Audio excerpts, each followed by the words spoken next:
ಮಾರಿಕೊಂಡ ಮಾಧ್ಯಮಗಳ ನಡುವೆ ಸತ್ಯವನ್ನು ಉಳಿಸೋದಕ್ಕೆ, ನ್ಯಾಯವನ್ನು ಉಳಿಸೋದಕ್ಕೆ ಯೂಟ್ಯೂಬರ್ಸ್ಗಳು ಏನು ಸೌಜನ್ಯ ಪ್ರಕರಣ ಇರ್ಬೋದು, ಆನೆ ಮಾಹುತನ ಪ್ರಕರಣ ಇರ್ಬೋದು, ಚಿನ್ನಯ್ಯನ ಏನು ಊತಾಕಿದ್ದಂತಹ ಬುರುಡೆ ವಿಚಾರ ಇರ್ಬೋದು, ಎಲ್ಲವನ್ನೂ ಪ್ರಸಾರ ಮಾಡ್ತಾ ಇದ್ದಂತಹ ಯೂಟ್ಯೂಬರ್ಸ್ ಮೇಲೆ ಇಡಿ ತನಿಖೆ ಆಗಬೇಕು ಅಂತೇಳಿ ತೇಜಸ್ವಿ ಗೌಡ ಅಂತೇಳಿ ದೂರು ಕೊಡ್ತಾರೆ. ಲೆಟ್ರೇಡ್ನಲ್ಲಿ ದೂರು ಕೊಡ್ತಾರೆ. 20/8/2025 ಹೆಚ್ಚು ಕಡಿಮೆ 1 ವರ್ಷ ಆಗ್ತಾ ಇದೆ. ಇವತ್ತಿನವರೆಗೂ ಯೂಟ್ಯೂಬರ್ಸ್ಗೆ ಫಾರಿನ್ನಿಂದ ಹಣ ಬಂತ ಅಂತೇಳಿ ಇವತ್ತವರೆಗೂ ಗೊತ್ತಾಗಲಿಲ್ಲ. ಇದೇ ತೇಜಸ್ ಗೌಡ ಇವತ್ತು ಪ್ರಿಯಾಂಕ ಖರ್ಗೆ ವಿರುದ್ಧ ಏನು PCR ಹಾಕಿದ್ದಾರೆ. ಇವರು ಹಿಂದುತ್ವವಾದಿಗಳು ಅಂತ ಹೇಳ್ಕೊಳ್ತಾರೆ. ಇವರು ಲೆಟ್ರೇಡು ಹಿಂದುತ್ವವಾದಿಗಳು ಅಂತ ಹೇಳ್ತಾರೆ. ತೇಜಸ್ವಿ ಗೌಡ ಅವರು ಹಿಂದುತ್ವವಾದಿ, ಹಿಂದೂ ಸಂಘಟನೆಯ ಕಾರ್ಯಕರ್ತರು ಅಂತ ಹೇಳ್ಕೊಳ್ತಾರೆ. ಇವರಿಗೆ ಸೌಜನ್ಯ ಪ್ರಕರಣ ಗೊತ್ತಿಲ್ಲ ಅಂತೇನಿಲ್ಲ. ಒಬ್ಬರು ಲೆಟ್ರೇಡ್ನಲ್ಲಿ ಇಡಿ ತನಿಖೆ ಆಗಬೇಕು ಅಂತೇಳಿ ಯೂಟ್ಯೂಬರ್ಸ್ ಮೇಲೆ ದೂರು ಕೊಡುವಂಥವರಿಗೆ ಆ ಯೂಟ್ಯೂಬರ್ಸ್ಗಳು ಇರುವಂತಹ ಬದ್ಧತೆ ತೇಜಸ್ ಗೌಡ್ರಿಗೆ ಇರಬೇಕಾಗಿತ್ತಲ್ವಾ? ಸೌಜನ್ಯ ಪ್ರಕರಣದಲ್ಲಿ ಸಾಮೂಹಿಕವಾಗಿ ಅತ್ಯಾಚಾರ ಮಾಡಿದ್ದಾರೆ, ಸಾಮೂಹಿಕವಾಗಿ ಬರ್ಬರವಾದಂತಹ ಹತ್ಯೆ ಮಾಡಿದ್ದಾರೆ ಅನ್ನೋ ವಿಚಾರ 13 ವರ್ಷದಿಂದ ಹೋರಾಟ ಆಗ್ತಾ ಇದೆಯಲ್ಲ. 13 ವರ್ಷದಿಂದ ಹೋರಾಟ ಆಗ್ತಾ ಇರುವಂಥ ವಿಚಾರದಲ್ಲಿ ತೇಜಸ್ವಿ ಗೌಡ ಅವರು ಯಾಕೆ ಈ ಲೆಟ್ರೇಡ್ನಲ್ಲಿ ಇವಾಗ ಕೊಟ್ಟಿದ್ದಾರಲ್ಲ, ಇಡಿ ತನಿಖೆ ಆಗಬೇಕು, RSS ವಿಚಾರ ಬಂದಾಗ ಪ್ರಿಯಾಂಕ್ ಖರ್ಗೆಗೆ ಹೇಳಿದಾರಲ್ಲ, ಅದೇ ರೀತಿ ಸೌಜನ್ಯಗೆ ನ್ಯಾಯ ಕೊಡಿಸಿ ಅಂತೇಳಿ ಯಾವತ್ತಾದರೂ ಲೆಟ್ರ್ ಬರೆದಿದ್ದಾರಾ? ಆನೆ ಮಾಹುತನ ಕೇಸ್ನಲ್ಲಿ ನ್ಯಾಯ ಕೊಡಿಸಿ ಅಂತೇಳಿ ಲೆಟ್ರ್ ಬರೆದಿದ್ದಾರಾ? ಸರ್ಕಾರ ಅಕ್ವಿಟಲ್ ಕಮಿಟಿ ರಚನೆ ಮಾಡದೆ ಮುಚ್ಚಾಗ್ತಾ ಇತ್ತಲ್ಲ, ಅದ್ರ ಬಗ್ಗೆ ಲೆಟ್ರ್ ಬರೆದಿದ್ದಾರಾ? ಚಿನ್ನಯ್ಯ ಬಂದು ನಾನು 100 ಹೆಣಗಳನ್ನು ಊತ ಹಾಕಿದ್ದೀನಿ ಅಂತೇಳಿ SP ಕಚೇರಿಗೆ ಬಂದ್ರಲ್ಲ, ಅದ್ರ ಬಗ್ಗೆ ಲೆಟ್ರ್ ಬರೆದಿದ್ದಾರಾ? ಬೆಳ್ತಂಗಡಿ ನ್ಯಾಯದಲ್ಲಿ 164 ಸ್ಟೇಟ್ಮೆಂಟ್ ಕೊಟ್ರಲ್ಲ ಮೊದಲ ಬಾರಿಗೆ, ಅದರ ಬಗ್ಗೆ ಏನಾದರೂ ಲೆಟ್ರ್ ಬರೆದಿದ್ದಾರಾ? ಇವತ್ತು ಚಿನ್ನಯ್ಯ ಊತ ಹಾಕಿರುವ ಜಾಗದಲ್ಲಿ ಅಸ್ಥಿ ಪಂಜರಗಳು ಸಿಕ್ತಲ್ಲ, 16 ಕಡೆ ಆಗದಾಗ ಅದನ್ನು ಏನು SITನವರೇ ವರದಿನಲ್ಲಿ ಕೊಟ್ಟಿದ್ದಾರಲ್ಲ, ಅದರ ಬಗ್ಗೆ ಏನಾದರೂ ದೂರು ಕೊಟ್ಟಿದ್ದಾರಾ? ಬಂಗ್ಲೆಗುಡ್ಡದಲ್ಲಿ ಸಿಕ್ಕಿರುವಂತಹ 106 ಮೂಳೆಗಳ ಬಗ್ಗೆ ಏನಾದರೂ ದೂರು ಕೊಟ್ಟಿದ್ದಾರಾ? ತನಿಖೆ ಆಗಬೇಕು ಅಂತೇಳಿ. ಯಾಕೆ? ಇವರೆಲ್ಲ ಹಿಂದೂಗಳಲ್ವಾ? ಇವರು ಹಿಂದೂ ಸಂಘಟನೆಯ ಮುಖ್ಯ ಕಾರ್ಯಕರ್ತರು ಅಂತ ಹೇಳ್ಕೊಳ್ತಾ ಇರುವಂಥವರು. ಈ ಸತ್ತಿರೋರು ಅಷ್ಟು ಜನ ಹಿಂದೂಗಳಲ್ವೇನ್ರಿ? ಆ ಹಿಂದೂಗಳಿಗೆ ನ್ಯಾಯ ಸಿಗಬೇಕಲ್ವೇನ್ರಿ? ಮತ್ತು ಏನು ಮಾಡ್ತಾ ಇದ್ದೀರಿ? ಯಾವ ರೀತಿಯಲ್ಲಿ ಹಿಂದೂ ಹೋರಾಟಗಳನ್ನು ಮಾಡ್ತಾ ಇದ್ದೀರಿ ಅಂತ ಇದ್ದೀರಿ? ಯೂಟ್ಯೂಬರ್ಸ್ಗಳಿಗೆ ಫಾರಿನ್ನಿಂದ ಹಣ ಬರುತ್ತೆ ಅಂತ ಇಡಿ ತನಿಖೆ ಆಗಬೇಕು ಅಂತೇಳಿ ಲೆಟ್ರ್ ಬರೆಯುವಂಥ ಇವರು ಉಡುಪಿ ಚಿಕ್ಕಮಗಳೂರಿನ ಲೋಕಸಭಾ ಸದಸ್ಯರಾಗಿದ್ದಂತಹ ಕೋಟಾ ಶ್ರೀನಿವಾಸ್ ಪೂಜಾರ್ ಅವರು ಸಹ ಲೆಟ್ರ್ ಬರೆದಿದ್ರು.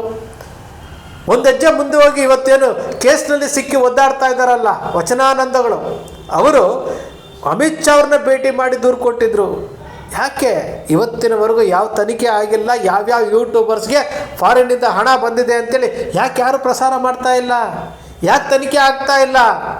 ಪ್ರಾಮಾಣಿಕವಾಗಿ ಸತ್ಯದ ಪರವಾಗಿ ಹೆಣ್ಣು ಮಗಳಿಗೆ ನ್ಯಾಯ ಸಿಗಬೇಕು, ಆನೆ ಮಾಹುತನ ಜೋಡಿ ಕೊಲೆಗೆ ನ್ಯಾಯ ಸಿಗಬೇಕು, ಚಿನ್ನಯ್ಯ ಊತ ಹಾಕಿರುವಂಥ ಅಸ್ಥಿ ಪಂಜರಗಳಿಗೆ ನ್ಯಾಯ ಸಿಗಬೇಕು, ಮೋಕ್ಷ ಸಿಗಬೇಕು, ಬಂಗ್ಲೆಗುಡ್ಡದಲ್ಲಿ ಸಿಕ್ಕಿರುವಂಥ 106 ಮೂಳೆಗಳಿಗೆ ಮೋಕ್ಷ ಸಿಗಬೇಕು, ನ್ಯಾಯ ಸಿಗಬೇಕು ಅಂತೇಳಿ ಹೋರಾಟ ಮಾಡ್ತಾ ಇರೋರು ಯೂಟ್ಯೂಬರ್ಸ್ಗಳ ಪಾತ್ರ ಬಹಳ ದೊಡ್ಡದಿದೆ.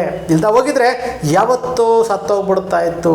ಈ ಮಾರಿಕೊಂಡ ಮಾಧ್ಯಮಗಳು ಯಾರನ್ನೋ ರಕ್ಷಣೆ ಮಾಡೋದಕ್ಕೆ, ಸೌಜನ್ಯ ಹಂತಕರನ್ನು, ಸೌಜನ್ಯ ಅತ್ಯಾಚಾರಿಗಳನ್ನು ರಕ್ಷಣೆ ಮಾಡೋದಕ್ಕೆ ಆ ಮಾರಿಕೊಂಡ ಮಾಧ್ಯಮಗಳು ಇವತ್ತು ಮಾರ್ಕೊಂಡಿದ್ದಾವಲ್ಲ, ಮಾರ್ಕೆಟಿಂಗ್ ಎಕ್ಸಿಕ್ಯೂಟಿವ್ಗಳಾಗಿದ್ದಾವಲ್ಲ, ಹೋರಾಟದ ಪರ ನಿಲ್ಲಬೇಕಾದಂತಹ ಮಾಧ್ಯಮಗಳು ಮಾರಿಕೊಂಡಾಗ ಈ ಪ್ರಾಮಾಣಿಕತೆಯಿಂದ ವರದಿ ಮಾಡ್ತಾ ಇರುವಂತಹ ಯೂಟ್ಯೂಬರ್ಸ್ ಗ್ರೇಟ್ ಅಲ್ವೇನ್ರಿ? ಏನ್ರಿ ಆಯಿತು?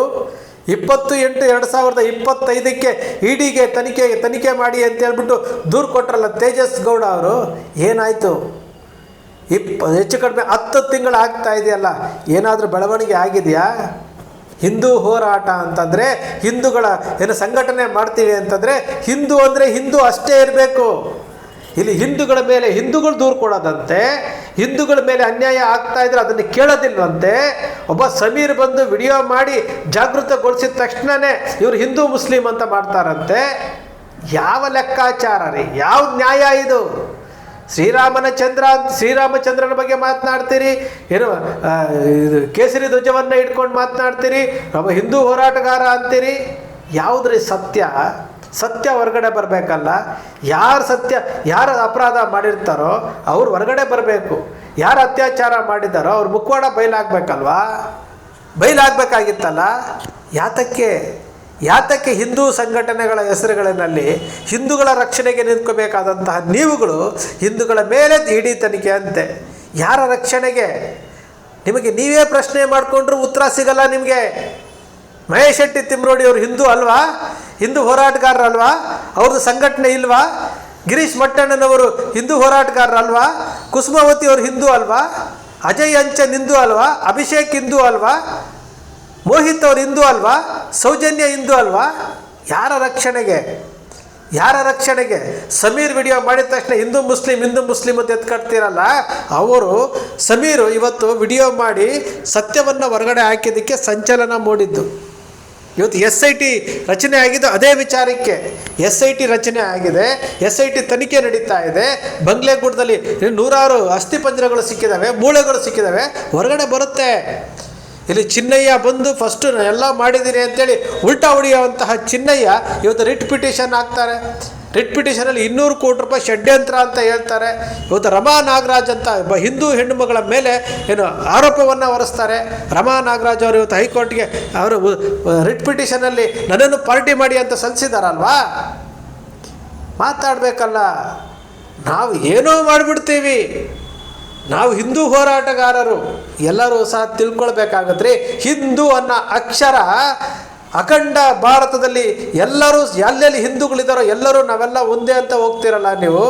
ಇಲ್ಲೇ ಕರ್ನಾಟಕದಲ್ಲಿ ಇಷ್ಟು ಜನರ ಮೇಲೆ ಏನು ಅತ್ಯಾಚಾರ ಆಗಿದೆ, ಹತ್ಯೆಗಳಾಗಿದ್ದಾವೆ, ಕೊಲೆಗಳಾಗಿದ್ದಾವೆ, ಅನ್ಯಾಯ ನಡೀತಾ ಇದೆ. ಯಾವತ್ತಾದರೂ ಒಂದು ದಿವಸನಾದರೂ ಬಹಿರಂಗವಾಗಿ ಹೇಳಿಕೆ ಕೊಟ್ಟಿದ್ದೀರಾ? ಯಾಕೆ? ಯಾರನ್ನ ಕಾಪಾಡಲಿಕ್ಕೆ? ಒಂದು ಸಾರಿ ನಿಮ್ಮ ಮನಸ್ಸಾಕ್ಷಿಗಳನ್ನು ನೀವು ಕೇಳ್ಕೊಳ್ಳಿ. ಯೂಟ್ಯೂಬರ್ಸ್ಗಳ ಮೇಲೆ ಇಡಿ ತನಿಖೆ ಆಗಬೇಕಾಗಿತ್ತು. ಯಾತಕ್ಕಾಗಿಲ್ಲ? ಯೂಟ್ಯೂಬರ್ಸ್ ಮೇಲೆ ಇಡಿ ತನಿಖೆ ಆಗಬೇಕಾಗಿತ್ತು, NIA ತನಿಖೆ ಆಗಬೇಕಾಗಿತ್ತು, ಎಲ್ಲ ತನಿಖೆ ಆಗಬೇಕಾಗಿತ್ತು. ಯಾಕಾಗಲಿಲ್ಲ? ಸತ್ಯ ಇದ್ರೆ ತಾನೇ. ಸತ್ಯ ಇಲ್ಲಿ ಇವರು ಕೊಟ್ಟಿರುವಂತಹ ದೂರಿನಲ್ಲಿ ಸತ್ಯ ಇದ್ರೆ ತಾನೇ. ಯೂಟ್ಯೂಬರ್ಸು ಇವತ್ತು ಪ್ರಾಮಾಣಿಕವಾಗಿ ಕೆಲಸ ಮಾಡ್ತಾ ಇದ್ದಾರೆ. ಈ ಹೋರಾಟಕ್ಕೆ ನ್ಯಾಯ ಸಿಗಬೇಕು ಅಂತ ಕೆಲಸ ಮಾಡ್ತಾ ಇದ್ದಾರೆ. ಈ ಹೋರಾಟ ಮುಗಿಬಾರ್ದು ಅಂತ ಕೆಲಸ ಮಾಡ್ತಾ ಇದ್ದಾರೆ. ಇದು ಸೌಜನ್ಯ ಹೋರಾಟಗಾರರು ಮತ್ತು ಯೂಟ್ಯೂಬರ್ಸ್ಗಳು ಪ್ರಾಮಾಣಿಕವಾಗಿ ಹೋರಾಟ ಮಾಡ್ತಾ ಇದ್ದಾರೆ. ತೇಜಸ್ ಗೌಡ ಅವರೇ, ನೀವು ನಿಜವಾದಂತಹ ಹಿಂದೂ ಹೋರಾಟಗಾರರೇ ಆಗಿದ್ದಿದ್ರೆ ಬಹುಶಃ ಈ ಹೋರಾಟದ ಜವಾಬ್ದಾರಿಯನ್ನು ನೀವು ಹೊರ್ತಾ ಇದ್ರಿ. ಇವರಿಗೆ ನ್ಯಾಯ ಕೊಡಿಸೋವಂಥ ಕೆಲಸ ನೀವು ಮಾಡ್ತಾ ಇದ್ರಿ. ನೀವು ಏನೋ ಮಾಡಬೇಕು, ಲೆಟ್ರೇಡ್ ಇಟ್ಕೊಂಡು ಲೆಟ್ರೇಡ್ ಮೂಲಕ ನಾವು ದೂರು ಕೊಟ್ಟಿದ ತಕ್ಷಣ ನಾವು ಫೇಮಸ್ ಆಗ್ತೀವಿ ಅಂತ ನೀವು ತಿಳ್ಕೊಂಡ್ರೆ, ಒಬ್ಬ ಹಿಂದೂ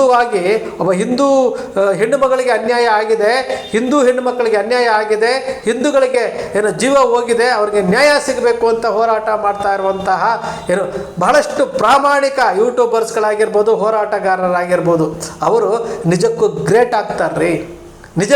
ಆಗ್ತಾರೆ. ನಮಗೆ ಲೆಟ್ರ್ ಬರೆಯೋದಲ್ಲ, ಫೀಲ್ಡ್ಗಿಳಿದು ಕೆಲಸ ಮಾಡಬೇಕು. ಫೀಲ್ಡ್ಗಿಳಿದು ಕೆಲಸ ಮಾಡಿದಾಗ ಮಾತ್ರ ನಾವು ಹಿಂದೂ ಹೋರಾಟಗಾರ. ಹಿಂದೂಗಳಿಗೆ ನ್ಯಾಯ ಕೊಡಿಸಿ. ನೀವೆಲ್ಲರೂ ಸಹ ಧ್ವನಿ ಎತ್ತಿದ್ರೆ ಸಮೀರ್ ಯಾಕ್ರಿ ಬರ್ತಿದ್ದ? ನೀವೆಲ್ಲರೂ ಧ್ವನಿ ಎತ್ತಿದ್ರೆ ಸಮೀರ್ ಯಾಕೆ ಬರ್ತಿದ್ದ? 13 ವರ್ಷದಿಂದ ಧ್ವನಿ ಎತ್ತಲಾರದಂಥವರು ಇವತ್ತು ಸಮೀರ್ ವಿಡಿಯೋ ಮಾಡಿದ ತಕ್ಷಣವೇ ಹಿಂದೂ ಮುಸ್ಲಿಂ ಬಂದ್ಬಿಡ್ತು, ಹಿಂದೂಗಳು ಅಪಾಯದಲ್ಲಿದ್ದಾರೆ, ಈ ವಿಚಾರಗಳನ್ನು ಮಾತನಾಡ್ತಾ ಇದ್ದೀರಿ. ಇದೇ ವಾಸ್ತವ ಸತ್ಯ. ಸ್ನೇಹಿತರೆ, ನಿಮ್ಮ ಅಕ್ಷರ ಮೀಡಿಯಾ ಸೃಷ್ಟಿ ಮಾಡೋದಿಲ್ಲ, ಕಲ್ಪನೆ ಮಾಡೋದಿಲ್ಲ, ವಾಸ್ತವದ ವಿಚಾರವನ್ನು ವಿಶ್ಲೇಷಣೆ ಮಾಡುತ್ತೆ. ನಿಮ್ಮ ಅಕ್ಷರ ಮೀಡಿಯಾದ ವಿಶ್ಲೇಷಣೆ ನಿಮ್ಗೆ ಇಷ್ಟ ಆಯಿತು ಅಂದರೆ ಸಬ್ಸ್ಕ್ರೈಬ್ ಆಗಲಿಲ್ಲ ಅಂದರೆ ಸಬ್ಸ್ಕ್ರೈಬ್ ಮಾಡ್ಕೊಳ್ಳಿ. ಪಕ್ಕದಲ್ಲಿ ಕಾಣುವಂಥ ಬೆಲ್ ಐಕಾನ್ ಪ್ರೆಸ್ ಮಾಡಿ, ಶೇರ್ ಮಾಡಿ, ಪ್ರೋತ್ಸಾಹ ನೀಡಿ.